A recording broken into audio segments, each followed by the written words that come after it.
Gardening always has a way of surprising you, no matter how long you've been at it. Just when you think you know it all, a bit of old wisdom can turn everything upside down. My revelation came from a dusty book and a chat with an old-timer who swore by a forgotten trick. Fermenting wood ash. I'd always used wood ash sparingly, but fermenting it? That sounded odd. Still, curiosity won out. I gathered ash from my winter fires and followed his simple instructions. Mixing the ash with water and a few kitchen staples, I left it to ferment in a quiet corner. For weeks I watched, stirred, and waited, not expecting much from the murky liquid. But something was happening, an unseen transformation. When I finally used the fermented ash tea on my struggling tomatoes and greens, the change was subtle but real. Leaves deepened in color, stems grew stronger, and the plants perked up. It wasn't instant magic, but it was undeniable. The old man's secret worked. My garden was about to be transformed by a method nearly lost to time. Sometimes, the simplest secrets are the most powerful. Wood ash is more than just fireplace waste. It's a natural source of potassium, calcium, and trace minerals. For centuries, gardeners used it to enrich soil, especially before commercial fertilizers existed. Potassium helps plants flower and fruit, while calcium prevents issues like blossom end rot. But wood ash is highly alkaline, and too much can harm your soil, especially for acid-loving plants. That's why traditional advice says to use it sparingly. The real challenge is harnessing its nutrients without upsetting your soil's balance. Fermentation is the key to unlocking its benefits safely. It's not just what's in the ash, but how you make it available to your plants. Why ferment wood ash?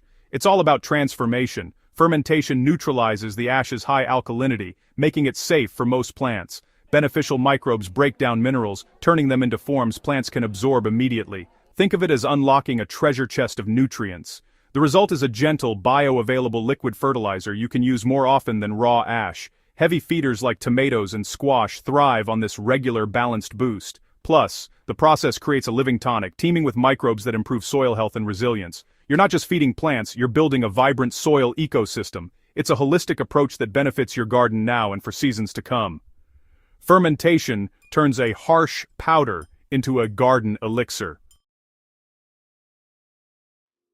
My recipe is simple and effective, no fancy gear required. Start with clean, untreated wood ash, never from charcoal or treated wood. For a 20-liter bucket, fill it a quarter full with sieved ash. Add a cup of unsulfured molasses or brown sugar to feed the microbes. Toss in a handful of rich compost or healthy garden soil as your starter culture. Top up with rainwater or dechlorinated tap water, filling the bucket 3/4 full. Stir thoroughly to dissolve the sugar and mix everything well. Cover loosely and place in a shaded spot. Stir daily for 2 to 3 weeks. You'll notice a yeasty, earthy smell and gentle bubbling. When fermentation slows, your liquid gold is ready. Strain out solids before use. This simple brew unlocks the full power of wood ash for your garden. It's easy, sustainable, and incredibly effective. Once your fermented ash tea is ready, dilute it, 1 part tea to 10 parts water. Strain the liquid to avoid clogging your watering can. Water the soil at the base of your plants, focusing on the root zone. For containers, water until excess drains out. Apply during cool parts of the day for best absorption. Heavy feeders benefit from a dose every week or two. Lighter feeders need only monthly applications. Watch your plants, they'll show you when you've got it right.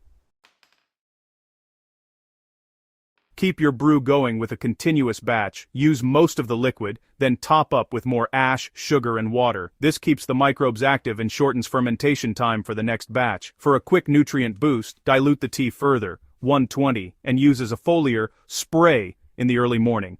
Don't stress over exact measurements. This recipe is forgiving. If fermentation stalls, add more sugar or stir to add oxygen. If it smells rotten, it needs more air. Stir vigorously.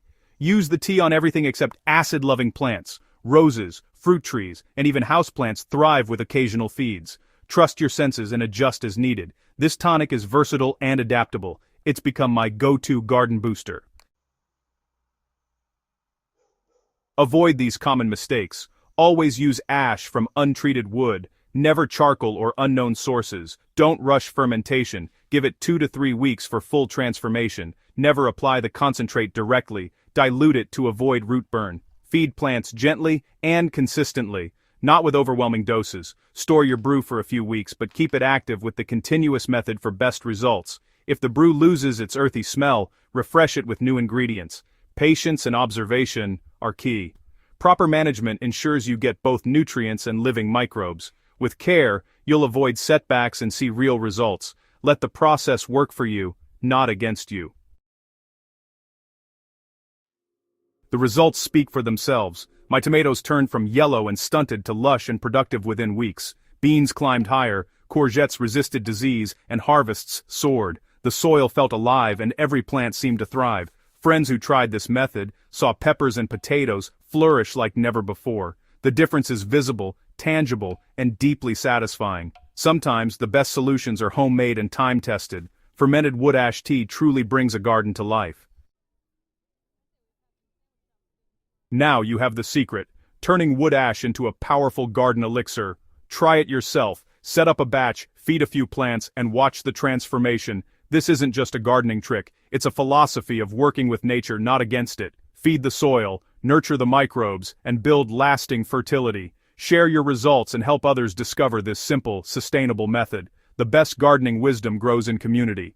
If you found this guide helpful, join our newsletter for more tips and stories. Grab a bucket, get brewing, and let your garden thrive. Your plants and your soil will thank you. Happy gardening, and may your harvests be abundant.